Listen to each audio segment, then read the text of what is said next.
에스겔의 말씀을 상고하겠습니다. 따라서 보좌의 임함.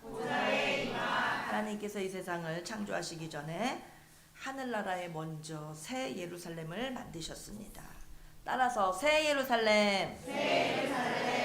우리 하나님께서는 항상 하늘의 새 예루살렘을 이 땅으로 끌어내리려고 하시는 하나님이십니다.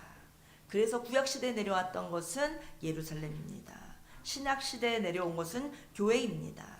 모세는 시내산에 올라가서 하늘의 설계도를 보고 이 땅으로 끌어내렸습니다. 그것을 완성하여 절정에 이룬 사람은 바로 다윗이었습니다. 이 세상의 예루살렘 성을 그래서 다윗성이라고 부릅니다. 땅으로 끌어내린 신약을 대표하는 사람은 바울입니다. 그래서 바울 서신이 중요한 것입니다. 바울 서신이 가는 곳마다 예루살렘이 건축되었습니다. 바울 서신은 모든 성경의 중심이 되는 것입니다. 만약에 바울 서신이 없었다면 위의 것을 땅으로 끌어내려올 때 문제가 발생했을 것입니다. 바울은 깊은 영계에 들어가서 하늘의 것을 땅으로 끌어내리는 통로로 바울 서신을 펼쳤기 때문에 우리 모두에게 큰 도움이 되는 것입니다. 우리들 심령 속에 또 우리 에덴 교회 가운데 또 대한민국 땅 위에 새 예루살렘이 임하기를 간절히 축복합니다. 지구상에 100% 예수님을 믿는 나라가 임한 적이 있습니다. 영국을 비롯하여 덴마크, 스웨덴, 노르웨이 이 나라들이 복음으로 완전히 뒤집혀졌을 때 그들이 기독교가 국교로 선포되었던 시대에 유럽은 복음의 전성기를 누렸고 그 이전까지 주로 바다에서 약탈하고 정복 활동을 하며 해적질만 일삼던 바이킹들이 신사들로 변화받게 되었습니다. 기독교를 수용한 후부터는 유럽의 문화 자체가 변하였습니다. 훔치고 때려잡던 약탈과 정복의 문화는 바뀌어서 지역 간의 사랑과 긍휼과 화평을 이루기 시작했습니다. 기독교에서 가르치는 수준 높은 도덕적이고 윤리적인 규범이 제시되면서 유럽의 국가들은 완전 새로운 사회 질서가 잡혀가게 되었습니다. 기독교가 발달하면서 성경이 번역이 되고 수많은 책들도 보급이 되다 보니 문학활동과 문자도 활발해졌습니다. 복음이 들어가는 나라들은 높은 수준의 복지사회가 만들어졌고 정직한 사회 분위기가 형성되었습니다. 영국이 복음의 전성기를 이룰 때는 왕이 사는 버킹엄 궁전 또한 계시록 21장에 내려오는 새 예루살렘의 모양으로 스타디온을 개선해서 정육면체로 건축했던 것입니다. 대한민국 땅에도 하루속히 새 예루살렘이 끌어내려지는 세계 기독청이 세워지기를 간절히 바랍니다. 지금 우리가 사는 이 시대는 어둡고 답답합니다만 우리가 이럴수록 더욱더 의지할 분은 전능하신 하나님이십니다. 이 민족이 지금보다도 더 캄캄하고 더 흑암의 나라였을 때에도 하나님께서는 건국의 아버지 이승만 대통령을 세우셔서 이 민족을 너무나 사랑하셔서 선물로 대한민국을 건축해 주셨습니다. 오늘 우리에게 허락하신 시련을 통하여 다시금 이 민족을 깨우시고 회개시키시고 마침내는 이기게 하실 줄로 믿습니다. 유럽의 복음화, 미국의 복음화를 이어가는 한반도의 복음화가 또 전 세계를 복음화할 줄로 믿습니다. 한국교회가 더 이상 죄를 범하지 않고 사람을 우상하지 않고 오직 그리스도만을 높이는 한국교회가 되기를 간절히 축복합니다. 이 시대 가운데 우리를 태어나게 해주신 하나님께서 하늘의 새 예루살렘을 이 땅 위에 끌어내릴 수 있게 해주실 줄로 믿습니다. 무슨 일을 해내는 사람은 재능이 많아서가 아닙니다. 돈이 많아서가 아닙니다. 잘생겨서가 아닙니다. 입으로 할 수 있다. 할 수 있다. 하나님께서 나에게 능력을 주시면 난 할 수 있다. 이렇게 입으로 할 수 있다. 할 수 있다. 선포하는 사람들입니다.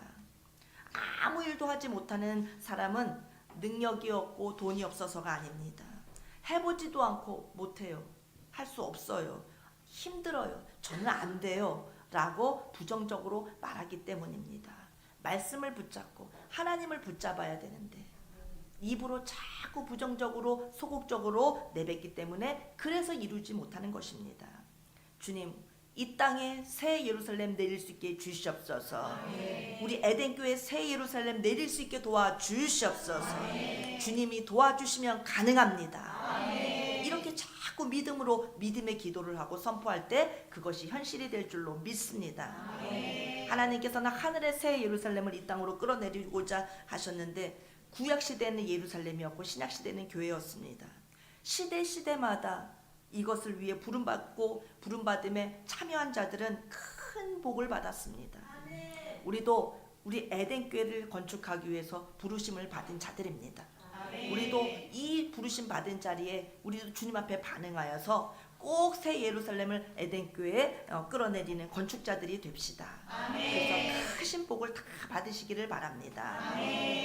그런데 모세와 바울이 하늘의 새 예루살렘을 땅으로 끌을 때는 자기 멋대로 지은 것이 아니었습니다. 절대 자기 마음대로 지은 것이 아니라 하늘의 양식대로, 하늘의 설계도 그대로 끌어내렸던 것입니다. 오늘 우리가 이 땅에 새 예루살렘을 끌을 때도 우리 마음대로 그렇게 끌어내려서는 안 됩니다. 우리 마음대로 교회를 건축해서는 안 됩니다. 하늘의 양식대로, 하늘에 보여주신 설계도 그대로, 새 예루살렘 그대로를 끌어내려야 되는 것입니다. 아멘. 하늘에 있는 것들의 모형이라고 말씀하셨습니다. 출애굽기 25장에도 하늘의 설계도대로 모세는 지었다고 하였습니다. 모세는 성막을 지을 때 이 산에서 내게 보인 양식대로 할지니라는 말씀 그대로 그렇게 끌어내렸습니다. 성막이 사람 마음대로 지은 것이 아닙니다. 모세를 통하여 하늘의 것이 땅으로 내려온 것이 성막입니다. 바울은 바울 서신을 끌어내렸습니다. 둘 다의 공통점이 있습니다. 모세와 바울 서신과 모세오경, 그리고 성막과 교회 공통점이 있습니다. 예수님으로 지어졌습니다. 예수님으로 기록되었습니다. 그래서 우리들도 에덴교회 새 예루살렘을 끌어내릴 때는 예수님 중심이 되어야 됩니다. 에덴교회에서는 사람이 드러나면 안 됩니다. 그리스도만 존귀케 되고 그리스도인만 돋보이시고 그리스도께서만 나타나셔야 됩니다. 그런 교회가 새 예루살렘을 끌어내리는 것입니다. 새 예루살렘은 우리 예수 그리스도의 나라입니다. 말씀의 나라입니다. 새 예루살렘을 에덴교회 그대로 끌어내린다는 것은 그리스도가 돋보이는 교회가 되어야 하는 것입니다. 그래야 우리 교회 하나님께서 자정해 주십니다. 에스겔서 5장부터는 하나님의 진노로 말미암아 다 나가 떨어지는 그런 말씀이 무시무시한 말씀들이 나옵니다. 에스겔서는 긴 책입니다. 48장이나 됩니다. 그런데 하늘의 설계대로 예루살렘을 짓지 않고 유지하지 않았던 이스라엘 백성들을 하나님께서 쓸어버리시겠다는 내용이 말씀이 5장부터 24장까지 쭉 펼쳐집니다. 하나님께서 예루살렘을 심판하시겠다고 하는 무서운 내용 앞에 따라서 합니다. 예루살렘에 대한 하나님의 심판. 하나님께서는 그렇게 좋아하시고 하나님께서 그렇게 사랑하시고 새 예루살렘을 끌어내리도록 그렇게 원하셨던, 그래서 내려졌던 예루살렘. 왜 하나님의 사랑을 독차지하고 하나님의 기쁨이 되었던 그 예루살렘을 하나님께서는 멸망시키시고 날려버리시는 것일까요? 그 이유는 이스라엘 백성들이 예루살렘을 하늘의 설계대로 짓지 않았기 때문입니다. 물론 겉모양은 물질적으로는 설계대로 지었다 하더라도 그 새 예루살렘이, 땅의 예루살렘이 하늘의 설계도대로 운영되지 않았다면 하나님은 무너뜨리시는 것입니다. 그래서 이스라엘 백성들은 다 바벨론으로 포로로 잡혀가게 되었습니다. 아예 나라를 없애버리셨습니다. 하나님께서 원하시는 건 새 예루살렘을 끌어내리는 것입니다. 끌어내린 것이 다가 아니고 내렸으면 하나님께서 원하시는 방법대로 세워가야 되는 것입니다. 그리스도로 세워져야 됩니다. 그렇지 않을 때는 하나님께서 무너뜨리시는 것입니다. 그렇지 않을 때는 하나님께서 멸망시키시는 것입니다. 우리도 마찬가지입니다. 지금 대한민국이 존재하는 것 같지만 존재합니까? 중국인들은 마음대로 땅을 사고 집을 사고 얼마든지 대출이 가능합니다. 공부를 못하는 사람들도 의대에 다 들어갈 수 있습니다. 문이 넓습니다. 법대에도 다 합격시켜줍니다. 국민들의 집값은 치솟았습니다. 종부세며 세금이 얼마나 많이 나옵니까? 우리 대한민국 국민들은 지금 대출이 꽉 막혔습니다. 집을 사지 못하는 사람들이 대부분입니다. 대한민국 땅에서 한국 사람들은 지금 오히려 소수 민족처럼 서름을 겪고 살고 있습니다. 위치가 바뀌어졌으니 대한민국의 주인이 지금 중국인인가 한국인인가 싶을 정도로 많이 상황이 이상해졌습니다. 우리는 두려워해야 합니다. 하나님 편에 서 있는 의인들을 핍박해서는 안 됩니다. 하나님의 뜻에 의해서 세워진 이들을 숙청하고 감옥에 가두고 역사를 거짓으로 쓰면 안 됩니다. 뉴스를 조작해서 방송하면 안 됩니다. 하나님께서 나라 전체를 쓸어버리시는 대상이 될 수밖에 없는 짓을 하면 안 됩니다. 절대 진리이신 진실하신 우리 예수 그리스도께서 돋보이시는 나라가 세워져야 됩니다. 하나님의 사랑을 받고 주님의 은총을 받는 대한민국과 한국교회가 되기를 간절히 축복합니다. 에스겔서 5장과 25장에서부터 24절까지 하나님께서는 예루살렘이 무너지는 이유를 계속 찾으셔서 말씀하십니다. 그 이유는 예루살렘이 부패했기 때문에 너희를 멸한다는 것입니다. 세상보다도 너희들이 더 부패했다는 것입니다. 교회도 마찬가지입니다. 새 예루살렘의 모형인 교회가 부패하면 절대 안 됩니다. 부패하면 하나님은 없애버리십니다. 에스겔서 5장부터 24장까지 하나님께서 계속 예루살렘이 부패했다. 부패한 이스라엘을 절대로 용서하지 않겠다 말씀하고 계십니다. 또 하나님 앞에 모든 부패상은 날아가게 되어 있습니다. 부패했을 뿐만 아니라 가증하고 더럽다고 주님 말씀하십니다. 새 예루살렘이 땅으로 내려온 것이 예루살렘인데 왜 부패하고 가증하고 더럽혀졌습니까? 새 예루살렘을 끌어내려서 세운 성이 이 땅 위의 예루살렘인데 왜 그 예루살렘은 부패하게 되었을까요? 음란하고 우상을 섬겼기 때문에 땅 위의 예루살렘이 더럽혀진 것입니다. 따라서 하겠습니다. 음란했다. 우상 숭배했다. 에스겔 이후에 이사야, 예레미야, 다니엘 이런 선지자들도 계속 같은 말씀을 선포합니다. 예루살렘은 부패했다. 그리고 또 가증하다, 더럽혀졌다, 음란하다, 우상을 섬겼다. 예루살렘이 도대체 왜 이렇게 절망적인 나라가 된 것인지 설명하기 위하여 그 유명한 말씀인 에스겔서 28장의 말씀이 나오게 되는 것입니다. 5장부터 24장까지 예루살렘이 부패했고 예루살렘은 가증하고 예루살렘은 망한다라는 것을 계속 말씀하시다가 그 원인에 대하여 아주 심도 있게 28장에서 말씀해 주십니다. 에스겔서 28장에는 천사장 루시엘의 타락을 말씀해 주시고 계십니다. 루시엘 때문에 부패하고 루시엘 때문에 가증하고 루시엘 때문에 망하는 일이 일어나는 것이라고 말씀해 주고 계신 것입니다. 이 땅에서 일어나는 모든 타락한 사건들은 전부 다 루시엘 때문입니다. 루시엘과 연합되어 살 때 망하고 더러워지고 부패하게 되는 것입니다.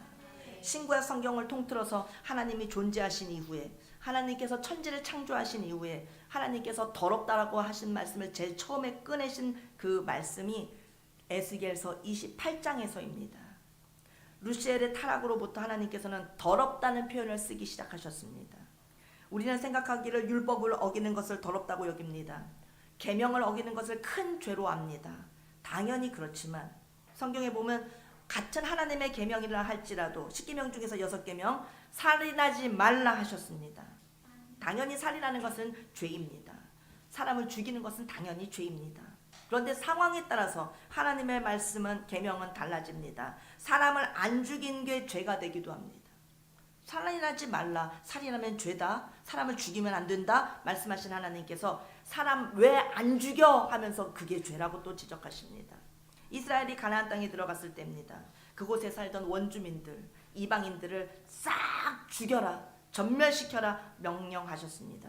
그런데 안 죽이고 그들을 남겨뒀더니 하나님 앞에 그것이 죄가 된 것입니다. 또 간음하지 말라 하고 7번째 계명을 주셨는데 간음하면 분명히 죄입니다. 그런데 창세기에 보면은 유다와 다말의 이야기를 살펴볼 때 유다의 아들이었던 엘과 큰아들, 첫째 아들 엘과 둘째 아들 오나는 오히려 애 낳기를 거부하니까 하나님이 죽여버리셨습니다. 두 아들은 형수님과의 관계를 안 했다고 하나님이 죽여버리신 것입니다. 참으로 성경은 이상합니다. 어떤 데서는 간음을 하면 죽인다 해놓고 또 창세기 38장에서는 안 했다고 죽이십니다. 왜 율법이 상황에 따라서 달라지는 것일까요? 그 이유는 분명합니다. 율법이 집행되기에 앞서 먼저 타락한 천사 루시엘, 즉 사탄과의 관계를 따져보는 것을 먼저 해야 됩니다.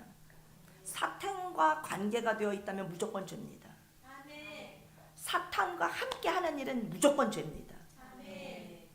반대로 하나님과 함께 하는 것은 무조건 선입니다. 예수님께서 세상에 계실 때 바리새인들이 예수님의 제자들에 대해서 저 나쁜 놈들 하면서 얼마나 많은 그 죄악상을 예수님께 고발하든지, 하루는 안식일 날 밀밭 사이를 지나가다가 밀을 잘라서 먹는 제자들을 보고서 바리새인들이 예수님께 고발했습니다. 별하별 것 오만 가지를 다 예수님께 낱낱이 고발했습니다. 당신 제자들은 손도 씻지 않고 밥을 먹는다. 당신 제자들은 어쩌게 돼지같이 밥만 먹냐. 금식 기도를 한 적이 없다. 금식을 한 번 하는 걸 봤나. 줄줄이 고발합니다. 그럴 때마다 예수님께서는 초율법을 적용시키십니다. 다윗을 봐라. 다윗은 제사장도 아니었다. 그러나 그가 주일날 성전에 들어가서 제사장만 먹을 수 있는 떡 진설병을 먹었지 않느냐. 그래도 하나님은 다윗에게 너는 죄지었다 하지 않으셨다. 그러나 우시아 왕은 어땠습니까? 남유다의 제10대 왕인 우시아 왕은 나라가 점점 강성해지니까 교만이 하늘 끝까지 올라서 제사장만 할 수 있는 성전의 분향을 시도하다가 하나님의 징벌을 받게 돼서 문둥병에 걸리게 됩니다. 그래서 죽는 날까지 별궁에 격리되어 살았고 왕족의 묘실에도 묻히지 못하는 신세가 되었습니다. 다윗과 우시아 둘 다 똑같이 나라의 왕이었습니다. 다윗은 제사장만 먹는 진선병을 먹었어도 괜찮았고 우시아는 제사장이 하는 권리를 침해했기 때문에 문둥병에 걸려서 죽었습니다. 두 사람 모두 성전에서 죄를 지었기는 마찬가지인데 한 사람은 죄가 되고 한 사람은 무죄가 되었습니다. 하나님의 죄에 대한 판단의 기준은 천사와 연합했느냐 하나님과 연합했느냐입니다. 천사와 타락한 천사 루시엘, 사탄이와 연합했느냐 하나님과 연합했느냐 그 차이인 것입니다. 타락한 천사 루시엘, 사탄과 연합하고 있으면 그것은 죄가 되는 것입니다. 아무리 선한 행동을 했다 하더라도 루시엘과 관계 맺어서 하는 그 모든 선은 하나님 보실 때 부패한 것입니다. 따라서 부패, 가증, 음란, 우상, 타락한 천사 루시엘과 관계가 있어서 이런 죄가 자행되는 것입니다. 사탄이가 새 예루살렘을 끌어내리지 못하게 하기 위하여 이 땅에 세운 새 예루살렘을 무너뜨리려고 독가스처럼 아무도 모르게 스며들어와서는 사람들을 다 더럽히는 것이 문제가 되는 것입니다. 부패와 가증과 음란과 우상, 이 모든 것은 전부 사탄의 역사인 것입니다. 에스겔서 28장에 내가 너를 더럽게 여긴다 라고 하나님께서 더럽다는 최초의 표현을 쓰셨습니다. 오늘날의 새 예루살렘의 모형인 교회도 마찬가지입니다. 우리는 사탄과의 관계를 끊어내야 합니다. 사탄과 관계 맺으며 살면서 그 관계성으로 인하여 살아가는 사람은 부패하게 됩니다. 더러워집니다. 가증하게 됩니다. 음란하게 됩니다. 우상 숭배도 하게 되는 것입니다. 사탄의 정체를 알아야 됩니다. 사탄과 함께 할 때 이러한 죄악을 저지르게 됩니다. 에스겔서 5장부터 24장까지 예루살렘은 이래서 망한다. 예루살렘은 이렇게 반드시 망한다. 예루살렘은 망한다. 하나님의 저주가 퍼부어지고 있습니다. 예루살렘이 무너지는 현상을 계속 말씀하시다가 갑자기 느닷없이 에스겔서 28장에 이르러 두로 왕의 이야기를 꺼내십니다. 더러워지고 가증하게도 되고 음란하게도 되고 우상 숭배도 하게 되는 그것의 출발점은, 근본 원인은 무엇인가? 그것은 영의 세계로부터 출발되어지는 것인데, 사탄을 따라갈 때, 사탄이 마귀와 연합될 때 그런 타락을 하게 되는 것입니다. 하나님께서 더럽게 여겼다는 말씀을 최초로 쓰신 것은 에스겔서 28장입니다. 성경을 순서로 볼 때는 에스겔서는 구약의 26번째 책이지만 하나님께서 천지를 창조하신 이후로 창조의 시간표대로 볼 때는 하나님의 입에서 더럽게 여겼다라고 말씀하신 것은 에스겔서 28장 16절이 최초입니다. 성경의 책 권별로 볼 때는 26권의 책이지만 그 사건의 시간표는 이 세상을 창조하기 전의 시간입니다. 하나님이 천사장인 루시엘, 그는 도대체 무슨 짓을 했던 것일까요? 그는 어떻게 더러워진 것일까요?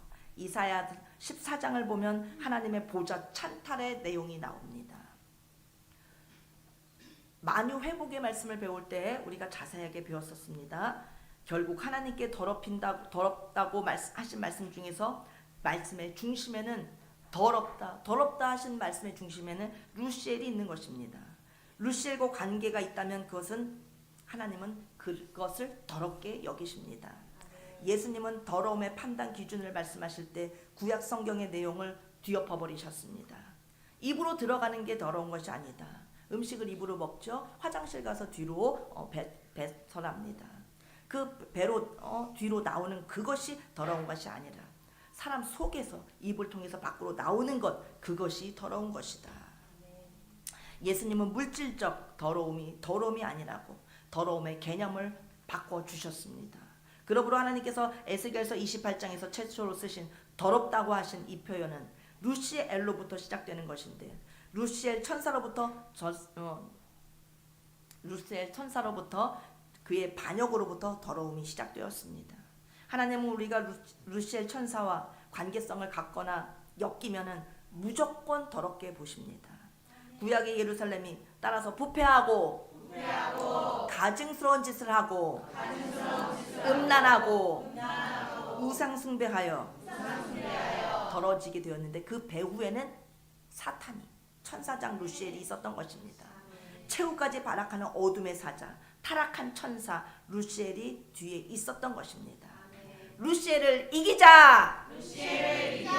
사탄을 이기자. 모든 더러움은 다 루시엘 사탄한테서 나오는 것입니다. 따라서 합니다. 뜻. 의지. 견해. 원수 마귀 사탄은 뜻과 의지 견해가 원수 마귀 사탄의 뜻과 의지 견해는 사람을 더럽게 합니다. 사람을 정결하게 하는 것은 반대입니다. 하나님의 뜻, 하나님의 의지, 하나님의 견해는 사람을 정결하게, 사람을 깨끗하게 만들어 주십니다.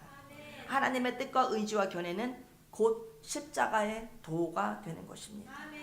예수님은 십자가에서 사람의 뜻, 의지, 견해를 못 박았습니다. 아담이 따먹은 선악과 사람의 뜻을 예수님께서는 십자가에서 반납하셨던 것입니다. 사탄의 뜻, 의지, 견해를 예수님이 십자가 지심으로 다 토해내셨습니다. 십자가의 도만이 사람을 깨끗하게 할 수 있습니다. 십자가의 도를 벗어나는 것은 사람을 더럽게 합니다.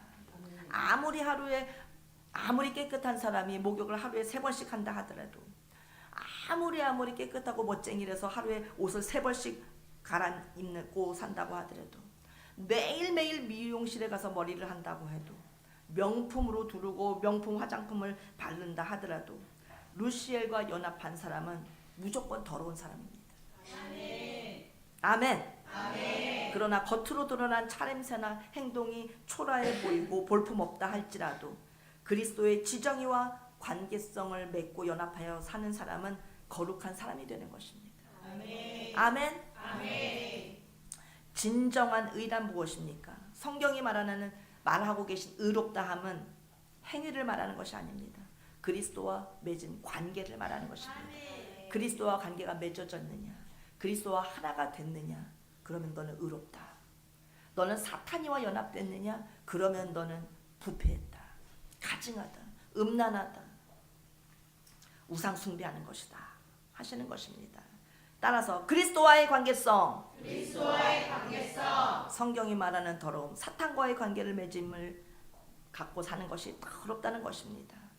너희 의가 바리새인보다 낫지 못하면 천국에 들어가지 못하리라. 예수님께서 산상순에서 하신 이 말씀의 뜻은 바리새인들의 의는 율법적인 의였습니다. 그들은 행위적인 의였습니다. 그들은 자기 의를 의로 살았습니다. 자기가 자기를 깨끗하게 만들고자 애쓰는 의를 행했습니다. 그래서 하루에 3번씩 손을 씻었습니다. 성경에서는 자기가 만든 의, 그 의는 의로 여기지 않습니다.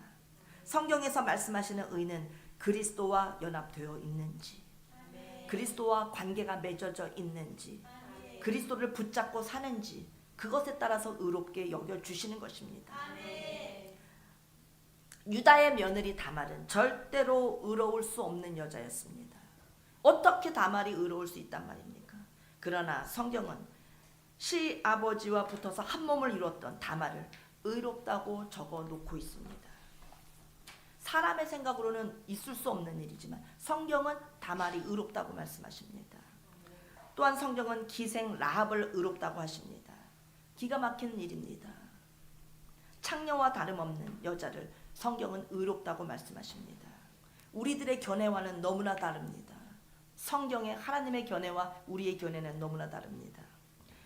다말도 의로운 자, 라합도 의로운 자.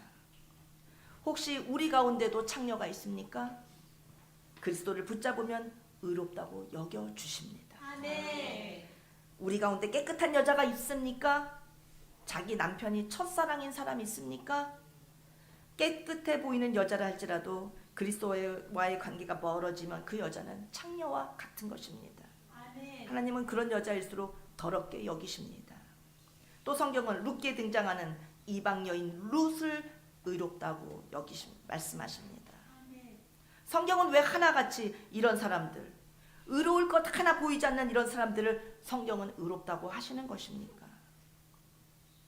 예루살렘이 무엇 때문에 더러워졌습니까? 예루살렘은 무엇 때문에 가증해졌습니까? 예루살렘은 무엇 때문에 음란해졌습니까? 예루살렘은 무엇 때문에 우상숭배에 빠졌습니까? 그 배후에 사탄이 공작을 하고 있었다는 것을 알아야 합니다.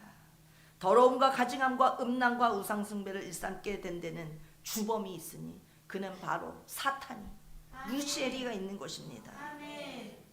우리는 부패한 예루살렘이 될 수 없습니다. 우리는 가증한 예루살렘이 될 수 없습니다. 오직 예수님의 보혈 능력으로 우리를 정결케 하여 주시옵소서. 주여 정결케 하여 주시옵소서. 우리는 예수님의 피를 의지하여 다 깨끗하게 된 줄로 믿습니다. 예루살렘은 부패하고 가증하고 더럽고 음란하고 우상숭배해서 더러워졌던 이 모든 과정이 인간적 사건으로 보이지만 실상 그렇지가 않은 것입니다. 그 꼬리를 붙잡고 있는 것은 사탄이었습니다. 사탄이 때문에 그렇게 더러워진 것입니다. 이 세상의 모든 사람들을 더럽게 하는 것은 도대체 무엇입니까? 무엇이 더러움의 출발점이란 말입니까? 시간을 3개로 나눌 수 있습니다. 지금 시간을 가리켜서 현재라고 합니다. 지나간 시간을 가리켜서 과거라고 합니다. 다가올 시간을 미래라고 부릅니다. 지금부터 타임머신을 타고서 한없는 과거, 영원한 과거로 돌아가 본다면 1년 전으로 가고 10년 전으로 가고 100년 전, 1000년 전, 10,000년 전으로 1억 년 전으로 달려가면서 또 더 달려고 더 달려가서 살 수 없는 과거로 돌아갑니다. 더 이상 갈 수 없는 영원한 과거에 도달하게 된다면 그 시점이 바로 태초라고 성경은 말씀하고 있습니다. 아멘. 태초에는 무슨 일이 있었던 것일까요? 그것을 아는 사람은 이 세상에 아무도 없습니다. 그때 거기 있어 봤어야 그때 무슨 일이 일어났는지를 알 수 있는 것입니다.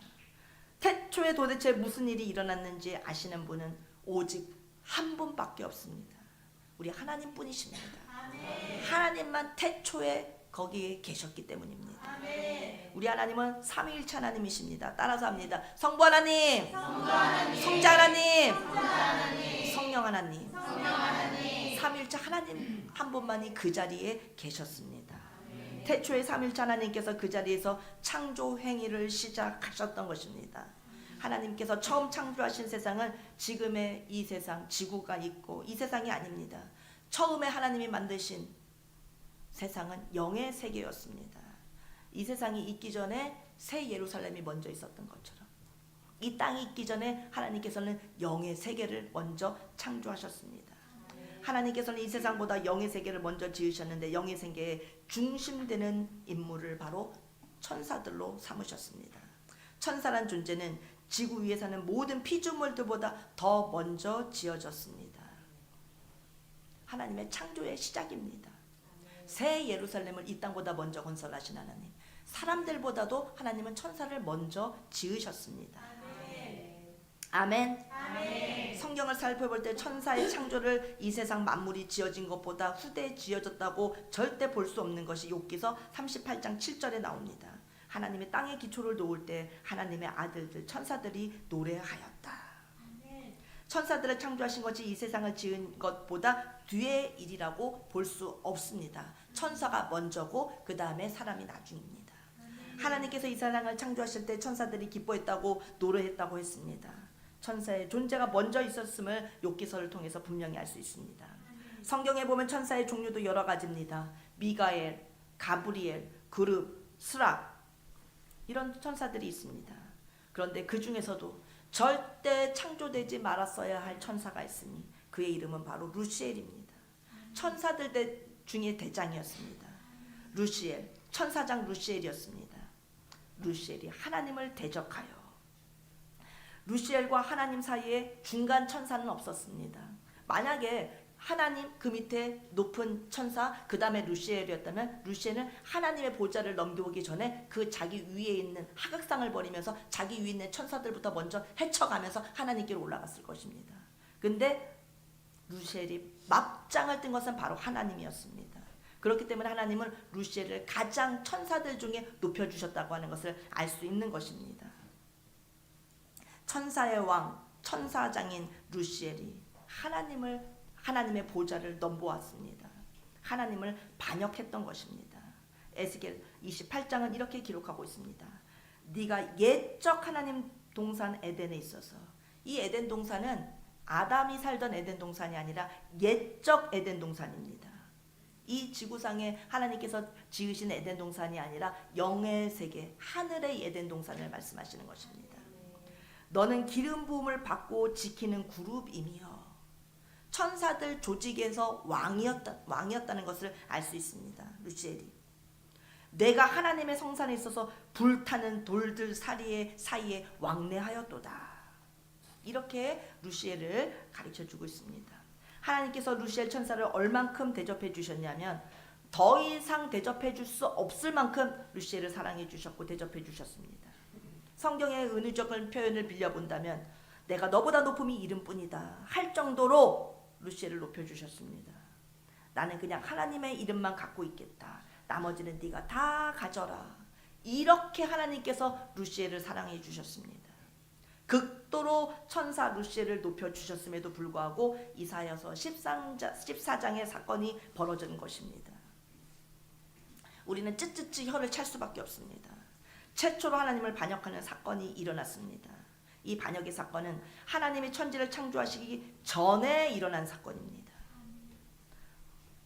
영계에서 일어난 사건입니다. 이때의 더러움이란 말씀을 주님께서 하기 시작하신 것입니다. 내가 하늘에 올라 하나님의 무별 위에 내 자리를 높이리라. 내가 북극지폐 위에 산 위에 앉으리라. 가장 높은 구름 위에 올라가리라. 지극히 높은 이와 같아지리라. 세계를 황무하게 하며 성읍을 파괴하며 그에게 사로잡힌 자들을 집으로 놓아 보내지 아니하던 자가 아니냐. 이사야서 14장의 말씀은 실제로 이사야의 시대에 살았던 두로 왕을 빗대서 루시엘의 타락을 설명하신 내용입니다. 너 아침의 아들 계명성이여. 그래서 루시엘의 반역 사건 이전에는 더러움이란 말은 없었습니다. 더러운 존재가 없었기 때문에 더럽다는 말도 없었던 것입니다. 더러운 존재가 생겼으니 반역자 루시엘이 나타난 것입니다. 그래서 하나님은 더럽다, 더러운 자라고 말씀하시기 시작하신 것입니다. 온 천하 만물과 땅과 하늘 그 가운데 펼쳐진 모든 세계에 더러움이 존재하지 않았었는데 루시엘이 하나님께 반역한 후로 하나님은 최초로 더러움이란 단어를 쓰기 시작하셨습니다. 내가 너를 더럽게 여기노라. 이것이 천사를 중심으로 한 첫 번째 세상, 첫 번째 창조였습니다. 그 후로 아담을 중심으로 한 창조를 하셨고, 세 번째 마지막 창조는 메시아를 중심으로 한 창조 새 예루살렘의 완성이신 것입니다. 하나님께서 이 세상에 있는 모든 더러움이라고 하는 것은, 말씀하시는 더러움이라고 하는 것은 첫 번째 창조, 천사를 중심으로 한 영계의 창조 때에 일어났던 루시엘의 반역 사건에 관계된 것입니다. 따라서 합니다. 부패, 가증함, 더러움, 음란함, 우상숭배. 이와 같은 예루살렘의 타락상은 루시엘의 타락과 깊은 관계가 있는 것입니다. 타락한 루시엘이 배후에 있기 때문에 예루살렘을 타락으로 몰아가는 것입니다. 내가 너를 더럽게 여겨라고 말씀하신 그 말씀과 관계가 있는 것입니다. 하나님께서 더럽다 하고 하신 그 더러움은 도덕적인 더러움이 아닙니다. 물질적인 더러움이 아닙니다. 손 안 씻고 세수 안 하는 더러움이 아닌 것입니다. 사건적인 더러움이 아닌 것입니다. 유다와 다말 사건의 더러움이 아닌 것입니다. 하나님께서 더럽다고 하실 때는 그 배후에 더러움의 원조, 그와 연합된 것을 가리켜서 더럽다고 하시는 것입니다. 더러움의 원조인 놈과 접촉하면 안 됩니다. 하나님께서 그걸 가리켜서 더럽다 하십니다. 우리가 더러움의 원조와 함께 연합해서 살면 나는 더러운 자가 되고 맙니다. 사탄과 접촉하고 연합하는 것이 이 세상에서 가장 더러운 일입니다. 예루살렘이 더러워진 것도 예루살렘을 더럽게 한 그 배후의 세력인 사탄이 주범으로 있기 때문인 것입니다. 오늘날의 예루살렘인 교회들을 더럽게 하는 주범도 역시 루시엘, 사탄인 것입니다. 사람이 생각하는 더러움의 개념과 하나님이 생각하시는 더러움의 개념은 아주 다릅니다. 하나님께서 내가 너를 더럽게 여겨 라고 하시면서 최초로 더럽다고 하신 그 표현은 더러움의 원조인 루시엘의 반역 사건을 가리켜 하시는 말씀인 것입니다. 루시엘 천사는 뜻과 견해와 의지, 하나님께로부터 분리된 뜻과 견해와 의지를 가졌습니다. 하나님은 그것을 더럽다고 말씀하셨습니다. 그 후에 하나님께서 사람을 정결케 깨끗게 하신, 거룩하게 하신 것은 십자가 때문입니다. 십자가와 선악과는 정반대입니다. 하나님의 뜻, 하나님의 견해, 하나님의 의지와 함께하는 자들을 하나님은 거룩하다고 하십니다. 루시엘의 견해와 함께하는 자를 하나님은 더럽다고 하십니다. 그러므로 우리는 우리의 예루살렘인 교회를 지키기 위해서 무엇을 하든지 그리스도를 위하여, 그리스도에 의하여, 그리스도의 것으로 해야 합니다. 오직 그리스도만을 위해서 해야 됩니다. 사탄이와 연합하면 안 됩니다. 그리스도와 연합돼야 됩니다. 무슨 일이든지 그리스도의 뜻으로, 그리스도의 견해로, 그리스도의 의지를 따라 사는 사람이 루시엘로부터, 더러움으로부터 지켜질 수 있습니다. 그리스도께 붙여야만 사탄이가 우리를 더럽게 못합니다. 주님께서 우리를 깨끗하게 보존하실 수 있습니다. 성경의 예루살렘은 사탄한테서 더럽혀져서 망했으나 우리 개인의 예루살렘은 사탄으로부터 지켜지기를 주님은 원하십니다. 우리 교회의 예루살렘도 주님은 보호되기를 원하십니다. 대한민국이 예루살렘 되는 것도 주님께서 지켜주시기를 원하십니다. 그리스도를 위하여, 그리스도에 의하여, 그리스도의 것으로 삽시다. 그리스도의 뜻과 그리스도의 견해와 의지만을 붙잡아야 합니다. 이 길이 우리가 예루살렘을 지키는 유일한 길인 것입니다. 구약의 예루살렘이 무너진 이유는 에스겔 5장 24장까지 내용의 전부가 예루살렘에 무너진 이야기입니다. 예루살렘이 무너진데 무너짐의 원리가 있으니 사탄의 뜻과 견해와 연합했다고 말씀하십니다.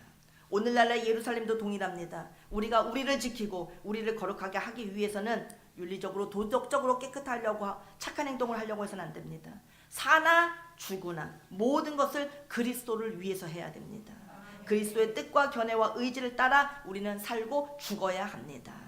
우리 중에 누구든지 자기를 위하여 먹는 자도 없고 사는 자도 없도다. 우리가 살아도 주를 위하여, 죽어도 주를 위하여 죽는다. 우리는 사나 죽으나 주님의 것이라고 하는 고백을 하면서 거룩한 삶을 살기를 바랍니다. 예루살렘이 무너지는 원리와 예루살렘을 지키는 원리, 우리에게는 그리스도가 척도가 되심을 우리는 분명히 기억하고 이 말씀을 꼭 붙잡으시기를 바랍니다. 하나님 아버지, 그리스도를 위하여 살게 해 주시옵소서. 그리스도의 뜻과 견해와 의지와 연합되게 하여 주시옵소서. 루시엘의 배후의 그 조정을 받으면 우리는 망하게 됩니다. 우리는 타락하게 됩니다. 부패하게 됩니다. 우상 숭배하게 되고 우리는 죄악을 저지르고 맙니다.